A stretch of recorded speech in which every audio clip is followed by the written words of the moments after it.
Hey everyone, welcome back to my channel. My name's Kim and today I'm going to be playing my TBR game for the first time.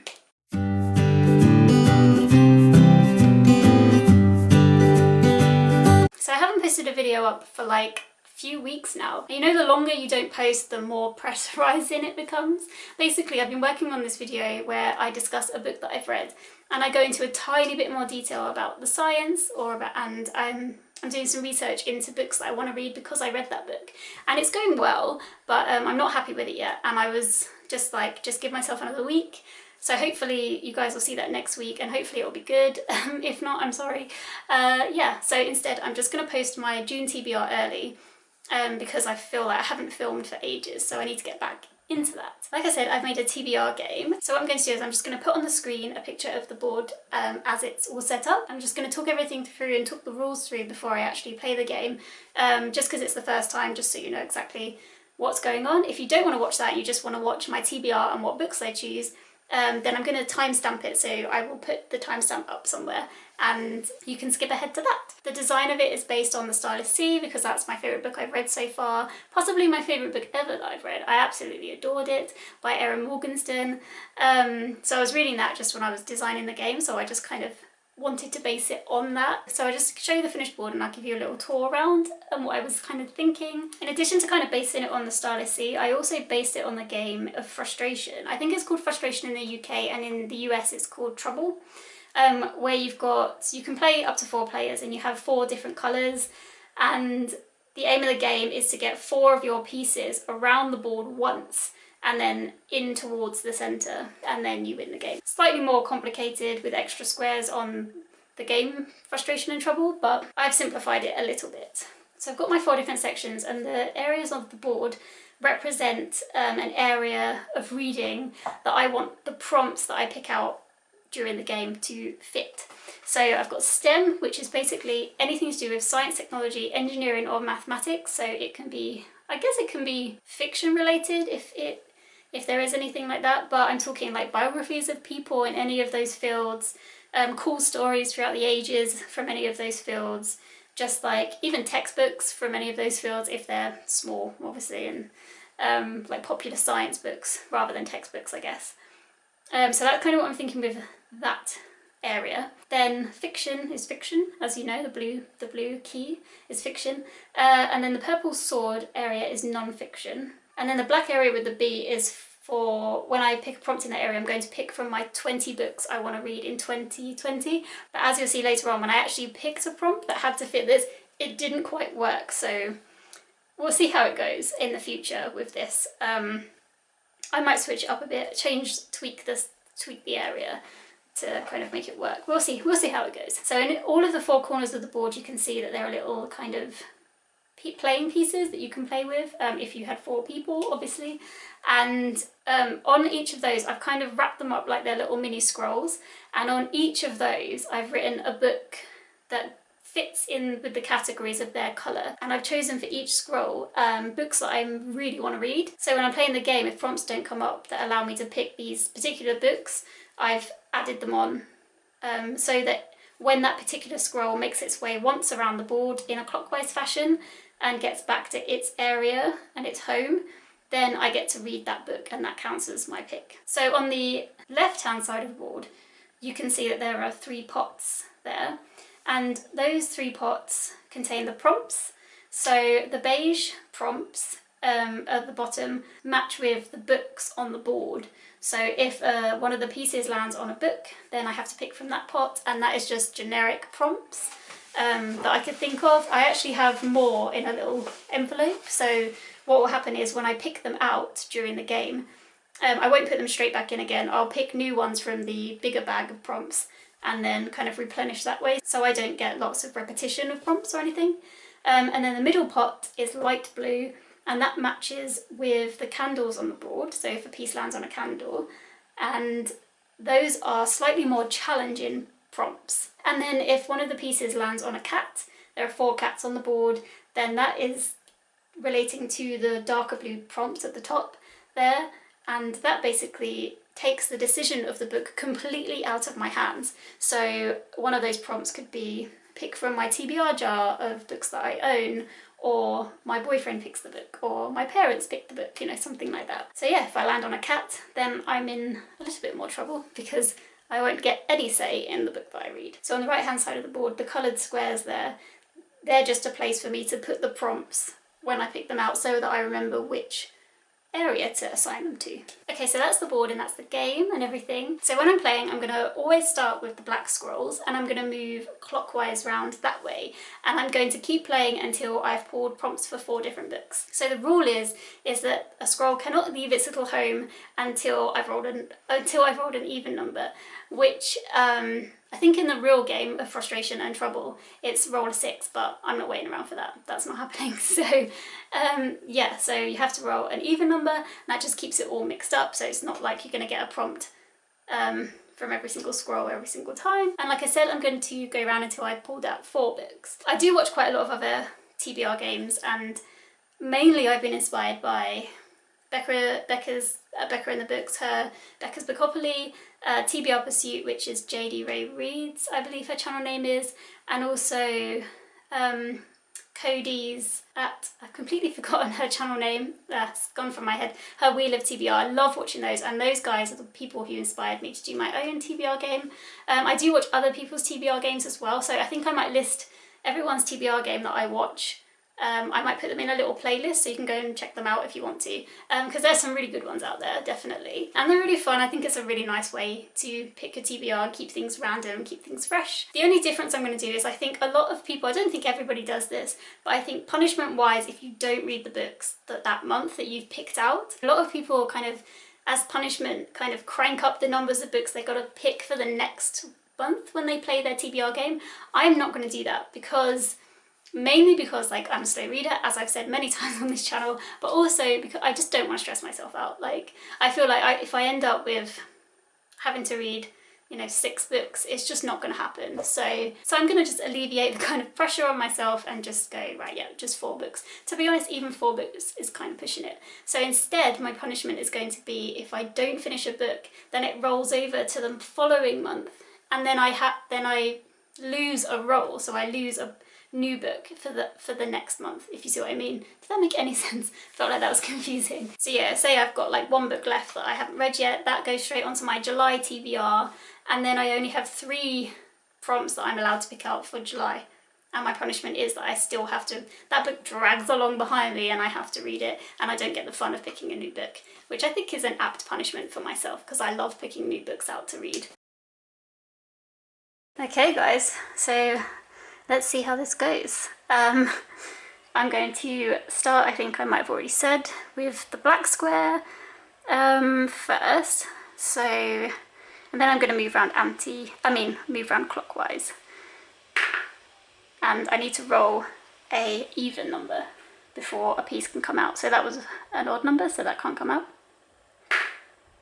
And purple got 5, so that can't come out. But red got 2, so that's good news. So I'm going to move the piece 1, 2, and then, oop. And then that means I can take a prompt from this one, this owl pot over here. And I got read a book with an embossed cover. And so because I landed on the red side, that means I'm going to read a STEM book. So I'm going to just put it on the red square for later, so I remember which prompt goes to which area. Okay, so as you guys saw, I picked out the prompt to read a book with an embossed cover, and for the category of STEM, I only really had a few options to pick from, but I ended up going with nothing. Nothing. I ended up going with nothing. Nothing by The New Scientist, which is a magazine, and it's edited by Jeremy Webb. So I think this is like another, in the same vein as the Aliens book that I was reading.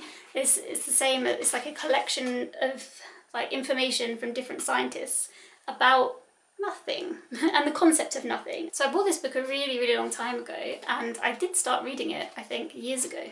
So this book was published in 2013, so it is getting on a bit now. And I'm just going to have a little look because I can't quite remember. But okay, yeah, so this has chapters from various different authors, as you can see here. So The Big Bang by Marcus Chown. Marcus Chown, incidentally, is the guy who got me interested in physics in the first place. because I read his book, Quantum Physics Cannot Hurt You, when I was like 25, and I literally, at school, I didn't care about physics. I really couldn't have given a damn about science, to be honest, which is kind of sad. I don't know why, but anyway, that was how it was.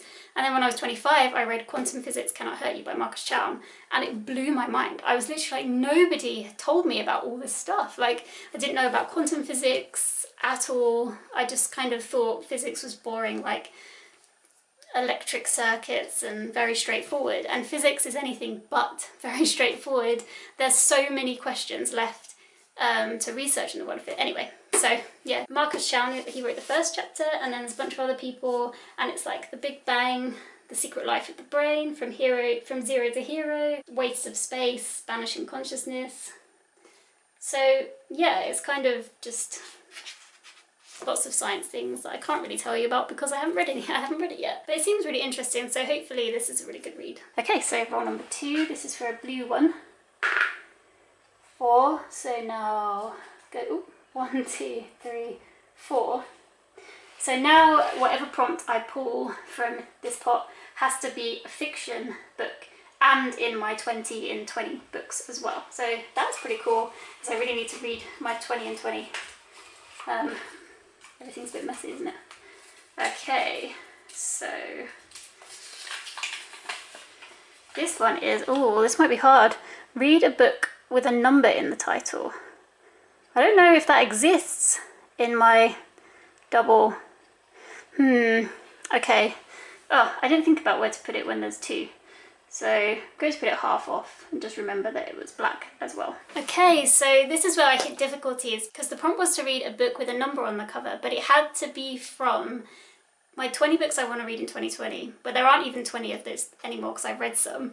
And it also had to be a fiction book. And to be honest, I was looking at my thing and hardly any of them are fiction books. So I had to think about what to do in this situation.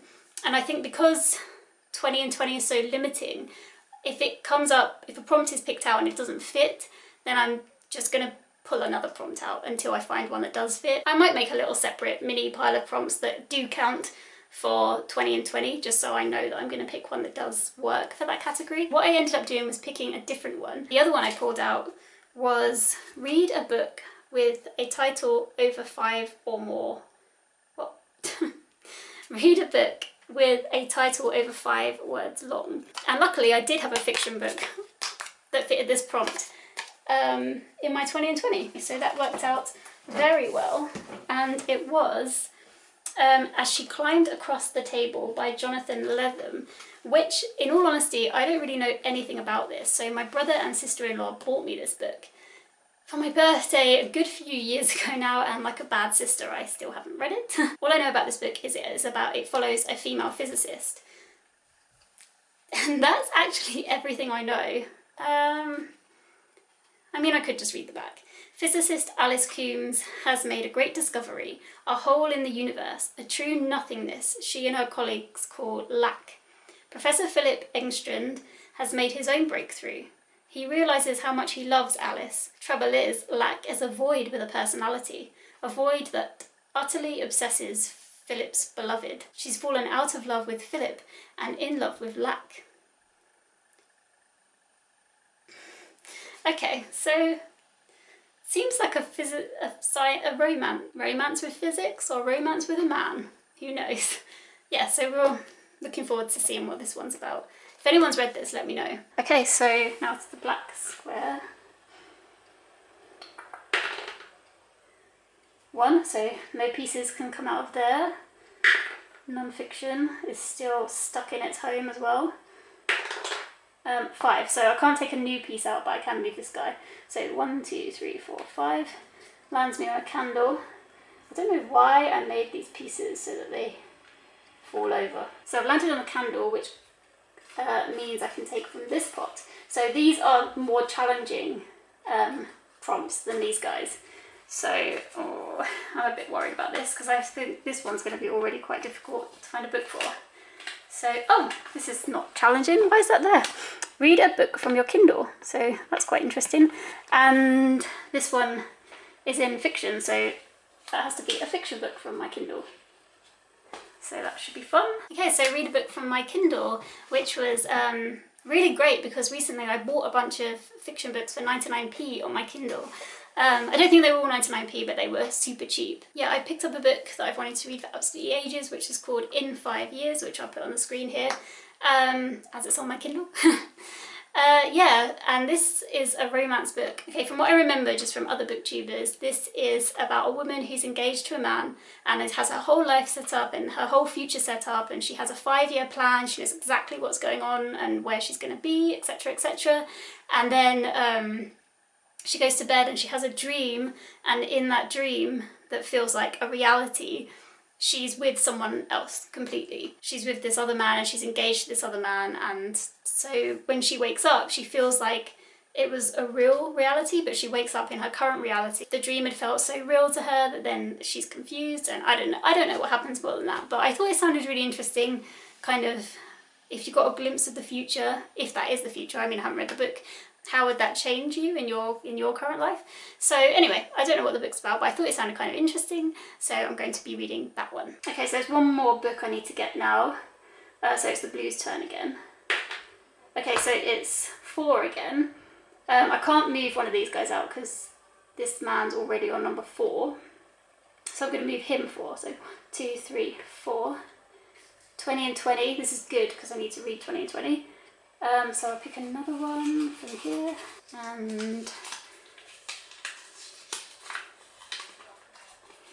oh gosh, okay.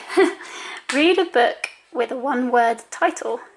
So, okay, pretty challenging for my 20 and 20 because I don't have many books in that selection, obviously. Okay, so that can go there. Okay, so the final book that I picked out, I did have a 1-word title book of my 20 and 20, which is Mythos by Stephen Fry, which is a retelling of the Greek myths, which I don't know much about Greek myths, so I'm really excited to try this one, definitely. I will say, I know this is kind of a longer title, but it only says Mythos on the side, so I feel like this is more of a tagline than a title, so I've counted it. But yeah, I was really pleased because this was the only 1-word title in that collection, so I didn't have to pick another prompt for that. So that was the end of my TBR game. I hope you guys liked it. In addition to those 4 books, I also have to read one other book, which I was hoping to fit on during the game, but I couldn't, and that's The Binding by Bridget Collins. And the reason I'm reading this is because I've started a book club with my friends and family, and I'm forcing them to read this book, so I hope it's good. I've had good reviews so far from the people who have finished it, but our book club first meeting is next month, so I have to get this read as well. I'm very, very excited about this one. So these are the 4 books that I'm going to be trying to read this month. These 4 and my Kindle book as well. And yeah, I'm still kind of moving through Cuba slowly. Those books are a lot more dense than regular books, so I'm slow going. So I may be reading a bit of Cuba still as well in June. We'll see how that goes. But I am really enjoying finding out more about Cuba, and I've definitely learned a lot doing that. So I look forward to talking about all of that with you guys. Okay, so that's everything from me. I hope you guys enjoyed this video, and I hope to speak to you down in the comments. Okay guys, take care, bye.